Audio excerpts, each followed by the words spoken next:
दिवसभरातल्या महत्त्वाच्या घडामोडींवरचे special reports आपण पाहणार आहोत। खासदार संजय राऊतांना जीवे मारण्याच्या धमकीवरून राजकारण सुरू झालेलं आहे। विरोधकांनी गृहमंत्री फडणवीसांना टार्गेट केलंय, तर फडणवीसांना विरोधकांवर खोचक टोला लगावण्याची एक चांगली संधीच मिळाली आहे। मला वाटतं गृह मंत्रालयाने जर झेपत नसेल तर राजीनामा द्यावा।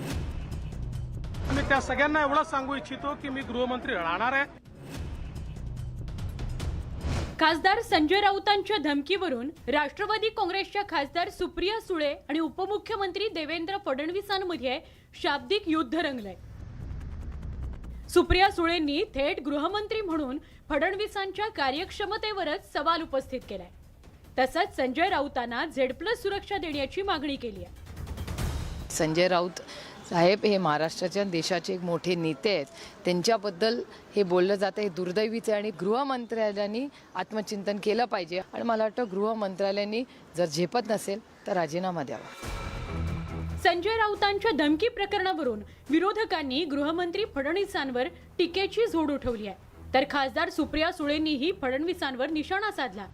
तसंच त्यांच्या राजीनाम्याची मागणी केली होती, त्यावर फडणवीसांनी ही खोचक प्रतिक्रिया दिली।